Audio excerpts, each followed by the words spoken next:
सो पिछले लेक्चर में हमने क्लासेस मसोटी इक्वेशन पढ़ ली थी, n alpha upon 3 epsilon not पढ़ी थी हम लोगों ने। उसमें अपन देखा था option r minus 1 divide by option r plus 2 which can also be written as chi upon chi plus 3.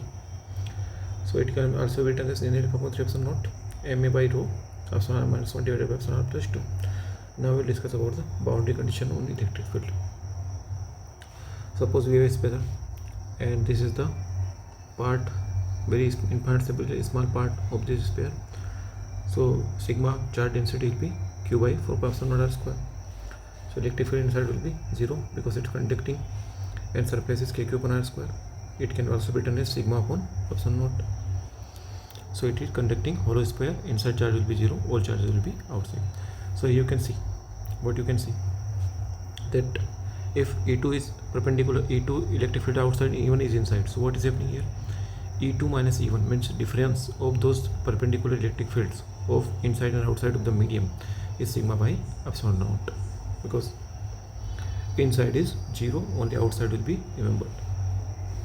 And parallel component, again parallel component inside is 0 and parallel component outside also 0. So parallel component is same, both 0. In perpendicular direction only inside is 0. So what will we are left with? We are left with E equal to E11 parallel plus E1 or E perpendicular.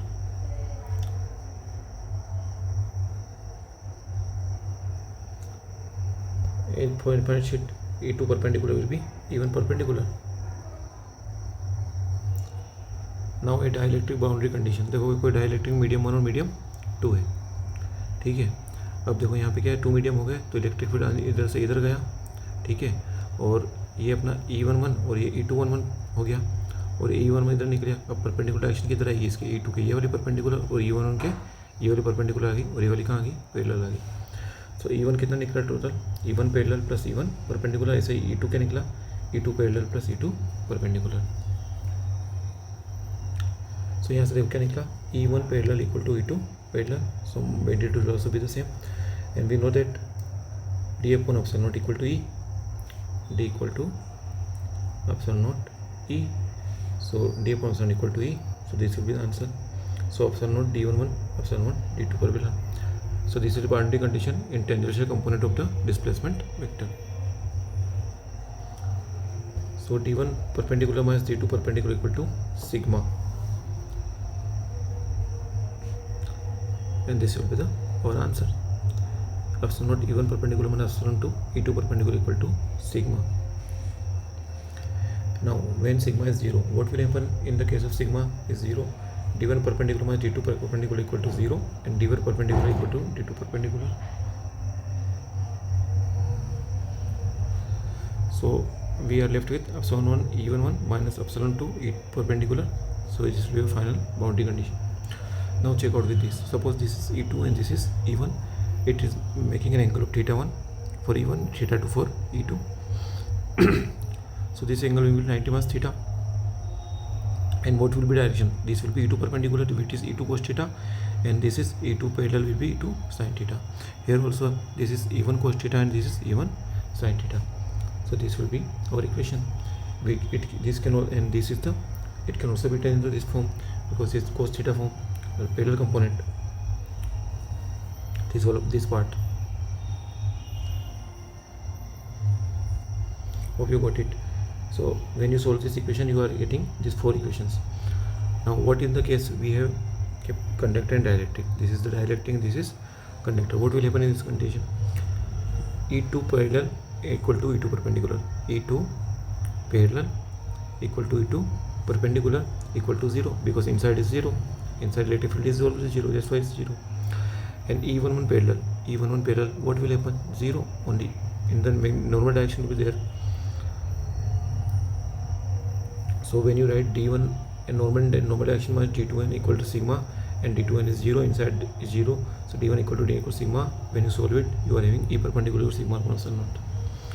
Now conductor free surface होगी तो उसके लिए क्या होगा, देखो क्या होगा इसके लिए, E2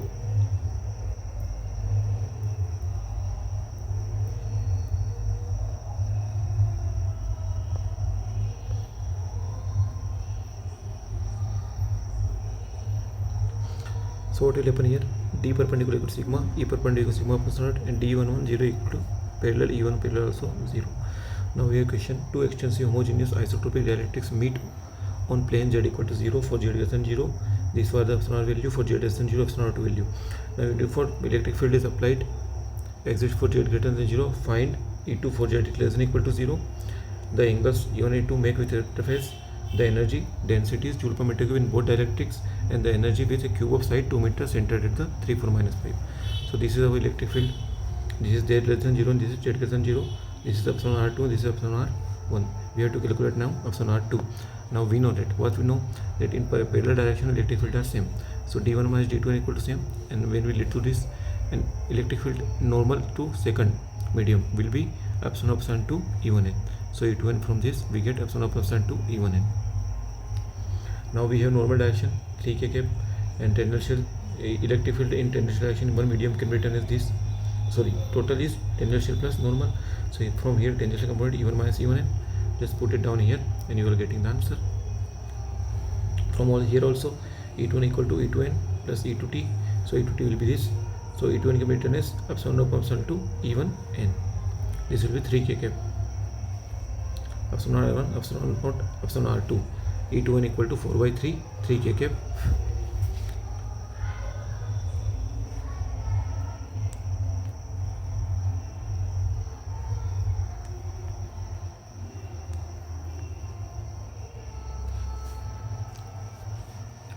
So just put the value of epsilon 1 epsilon r2 and you are having the answer.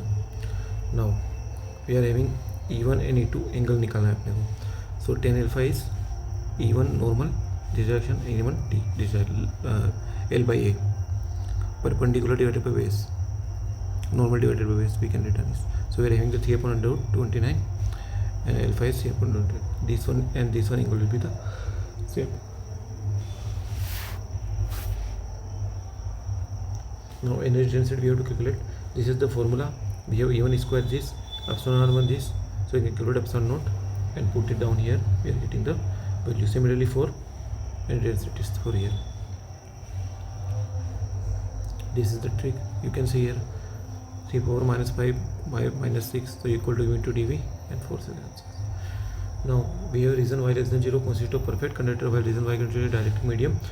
If there is a surface charge of 2 nanocoulomb per meter square of the conductor, determine E and D. So E and D is 0, dn perpendicular and dn is 0. So dn will be 2 j k cap and En will be 113 joule per volt meter square. Now conductor property inside 0 होता है, rho volume charge density 0 होती है क्योंकि inside electric field 0 है. If any change is given to the conductor always lies on the surface, only sigma is not equal to 0. It is possible that it may not be 0. It is possible that it may 0 in some other cases, but generally it not equal to 0. A conductor is an exponential body, we know this, equal to del phi, phi equal to 0, body as well as constant surface. Electric field is perpendicular to just outside of the conducting surface. Suppose we have this conducting surface, then electric will be just outside of this conducting surface. Since we know voltage is kq upon epsilon, so if the radius is small, then potential is high, like these points. So if we take this point, then highest potential will be at point D. So this will be charge discharge, corona discharge we say. What we say is corona discharge.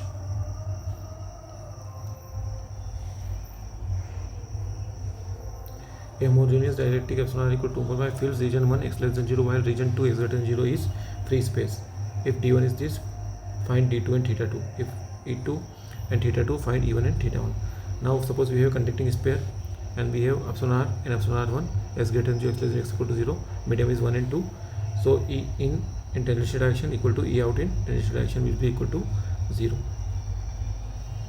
From our Weber derivation, just we have discussed in the starting of this lecture. We are thoroughly revising the concept. Okay, here I am not explaining in detail, we are just revising. So E1 parallel equal to E2 parallel. So E2 perpendicular minus E1 per sigma upside. Just put this boundary condition, you are having the answer in very thoroughly manner. Just have a look, I will explain it to you earlier. Now it's a very interesting question. We have given figure, boundary condition charge free, then epsilon 2 is greater than epsilon 1. So which is the possible figure? So only this condition you see, theta 2 is greater than theta 1, means epsilon r2 is greater than epsilon r1, This is the condition. So this will be right only. This is also a question, and this question we have discussed yesterday. So thank you for your cooperation. See you soon.